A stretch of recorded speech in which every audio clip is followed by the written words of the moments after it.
உங்களுக்கெல்லாம் இயற்கையை பற்றிய ஒரு விழிப்புணர்வு கதை தான் சொல்ல போகிறேன்.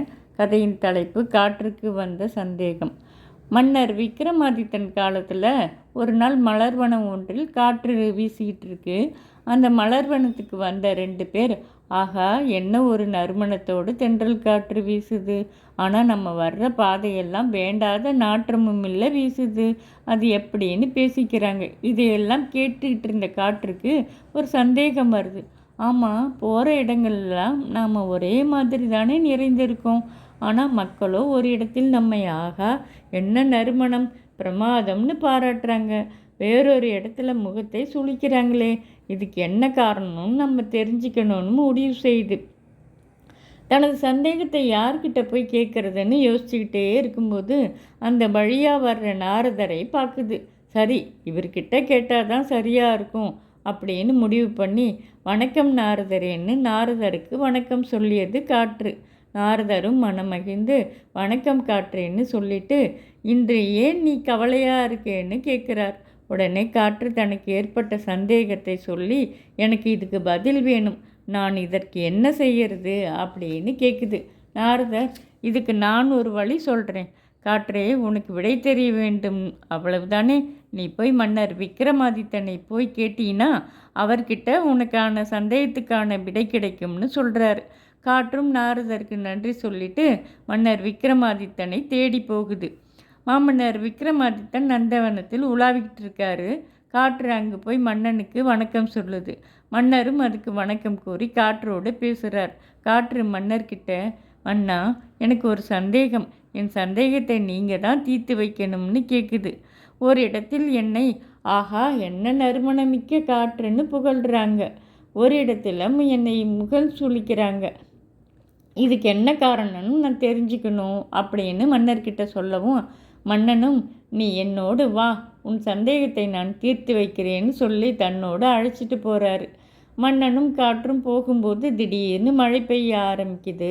மன்னர் ஒரு மரத்தடியில் ஒதுங்கி நின்றுக்கிட்டு, காற்றே, உன் கேள்விக்கு இப்போ பதில் சொல்கிறேன்னு சொல்லிட்டு காற்றை பார்த்து, வானத்திலிருந்து மழையாக இறங்குது, இந்த மழை நீர் என்ன நிறத்தில் இருக்குன்னு கேட்குறாரு.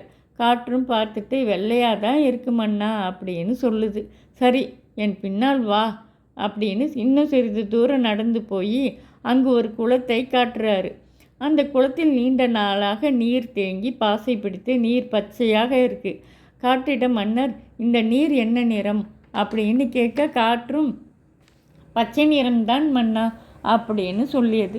மீண்டும் கொஞ்சம் தூரம் நடந்து போய் ஒரு வயல்வெளியில் நிற்கிறாரு. அந்த பகுதி ஒரு செம்மண் நிறைந்த பூமி. அங்கு பாய்ந்திருக்கிற நீரை காண்பித்து, இது என்ன நிறம்னு கேட்குறார். செந்நிறம்தான் மன்னா அப்படின்னு பதில் சொல்லுது. மன்னர் பிறகு ஒரு கடற்கரையோரம் நடந்து போய் காற்றிடம் கேட்குறார், இந்த கடல் நீர் என்ன நிறம்? உடனே காற்றும் நீல நிறமாகத்தான் இருக்கு மன்னா அப்படின்னு சொல்லுது. காற்றிடம் மன்னர் சொல்கிறார், வானத்திலிருந்து இறங்குற நீர் ஒரே நிறமாக தான் வருது, ஆனால் அது பூமிக்கு வந்ததும் விழுகின்ற இடம் எந்த நிறத்தில் இருக்கோ அதே நிறமால மாறிடுது. அதே மாதிரி தான் எங்கும் நிறைந்திருக்கும் காற்றான நீயும் இடத்திற்கு ஏற்ப மாறுகிறாய். அதாவது பூக்கள் மலர்ந்திருக்கும் இடத்திற்கு நீ சென்றால் அந்த மலரின் நறுமணத்தை சுமந்து கொண்டு வாசம் வீசுற.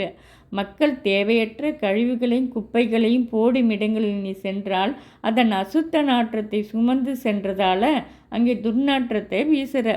காற்றே, நறுமணமோ துர்நாற்றமோ எல்லாம் உன்னால் வருவதல்ல. மக்கள் தாங்கள் வசிக்கும் பகுதிகளையும் வீட்டையும் சுத்தமாக வைத்து கொண்டாங்கன்னா அவங்களுக்கும் நல்லது. காற்றான நீயும் மாசுபடாமல் சுத்தமான காற்றாக வீசுவாய். நானும் என் மக்களுக்கு இன்றே ஒரு ஆணையை பிறப்பிக்க போகிறேன். காற்றையும் நீரையும் மாசுபாடு இல்லாமல் பாதுகாக்கணும்னு சொல்ல போகிறேன்.